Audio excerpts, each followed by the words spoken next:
ಆ ಸವಾಲನ್ನು ಸ್ವೀಕರಿಸಿ ನನ್ನ ತಂದೆಯವರು ಈಗಾಗಲೇ ಬಸವನ ಬಾಗೇವಾಡಿ ವಿಧಾನಸಭಾ ಕ್ಷೇತ್ರಕ್ಕೆ ರಾಜೀನಾಮೆಯನ್ನು ಷರತ್ತುಬದ್ಧ ರಾಜೀನಾಮೆಯನ್ನು ನೀಡಿದ್ದಾರೆ.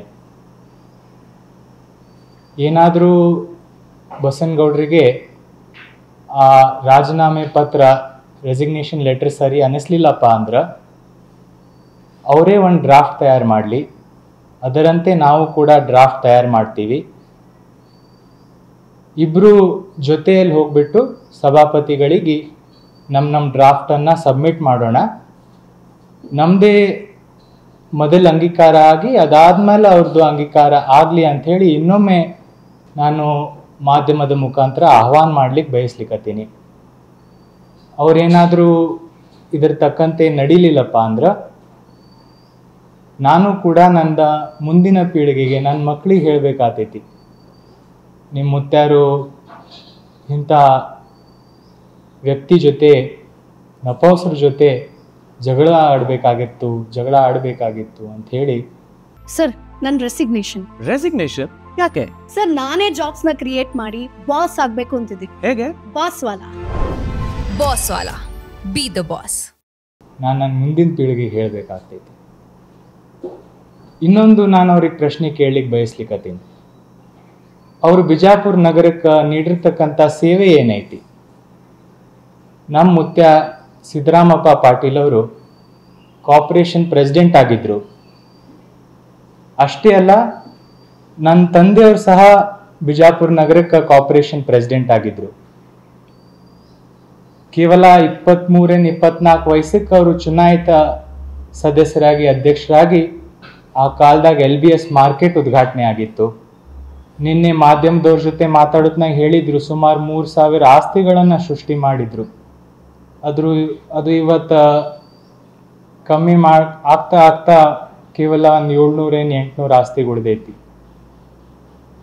ಹೋದ ಅವಧಿಯಲ್ಲಿ ಹೆಲ್ತ್ ಮಿನಿಸ್ಟರ್ ಆದಾಗ ಜಿಲ್ಲಾ ಆಸ್ಪತ್ರೆಯನ್ನು ಕೂಡ ಕಟ್ ತೋರಿಸಿದ್ರು.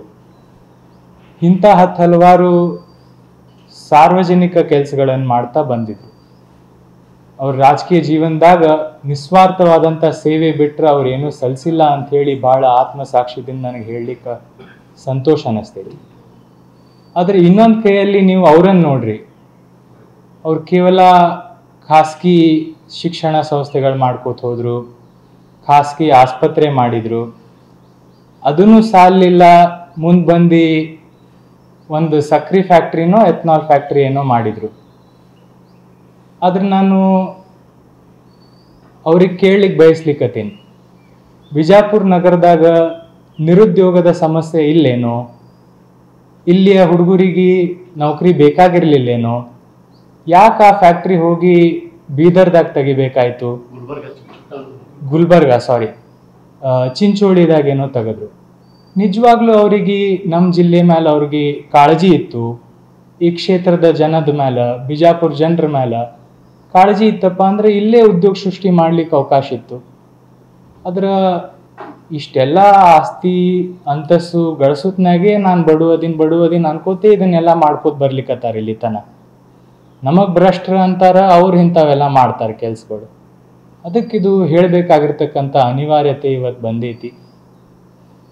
ಅದಷ್ಟೇ ಅಲ್ಲ, ನೀವು ನೋಡ್ರಿ, ಅವರು ಮಾತಾಡ್ತಾ ನಮ್ಮ ಬಸವನ ಬಾಗೇವಾಡಿ ಮತಕ್ಷೇತ್ರಕ್ಕೆ ಬೈದು ಬಿಟ್ರು. ಅವ್ರಿಗೆ ಇಲ್ಲಿ ತನಕ ಬರೀ ಬಿಜಾಪುರ ನಗರ ಪಾಕಿಸ್ತಾನ್ ಗತ್ಲೆ ಕಾಣ್ಲಿಕ್ಕತ್ತಿತ್ತು. ಈಗ ನಮ್ಮ ಧರ್ಮ ಅಧಿಕಾರಿಗಳು, ನಾನೊಬ್ಬ ಲಿಂಗಾಯತ, ನಮ್ಮ ಧರ್ಮ ಅಧಿಕಾರಿಗಳು ಜನಿಸಿರ್ತಕ್ಕಂಥ ಊರಿಗೆ ಅವರು ಪಾಕಿಸ್ತಾನದ ಕರೀತಾರೆ. ಅಂದ್ರೆ ನೀವೇ ತಿಳ್ಕೋಬೇಕು ಅವ್ರು ಯಾವ ಮಟ್ಟಕ್ಕೆ ಬಂದಾರ ಅಂತ ಹೇಳಿ. ನಮ್ಮ ಮತದಾರರಿಗೆ ಏನು ಅನ್ನಿಸ್ಬೇಕು? ನಮ್ಮ ತಂದೆಯವರು ಇವತ್ತು ರಾಜೀನಾಮೆ ನೀಡಬೇಕಾಗಿರ್ತಕ್ಕಂಥ ಹಿನ್ನೆಲೆಯಲ್ಲಿ ಒಂದು ಮಾತು ಹೇಳಿದ್ರು, ಇವ್ರು ಬರೀ ನನಗೆ ಧಕ್ಕೆ ತಂದಿಲ್ಲ, ನನ್ನ ಕ್ಷೇತ್ರದ ಮತದಾರರು, ಈಗ ಇಲ್ಲಿ ನಮ್ಮ ಪಿಂಟುಗೌಡ್ರು ಅದಾರ, ನಮ್ಮ ರಿಹಾನ್ ಅದಾರ, ನೀವೇನ್ರಿ ಪಾಕಿಸ್ತಾನ್ಲೇ ಬಂದಿರೇನು? ಅವರೆಲ್ಲ ಇಲ್ಲೇ ಹುಟ್ಟು ಬೆಳೆದಿರ್ತಕ್ಕಂಥವ್ರಿಗೆ ಇವರು ಪಾಕಿಸ್ತಾನೀಸ್ ಅಂತ ಹೇಳ್ತಾರೆ.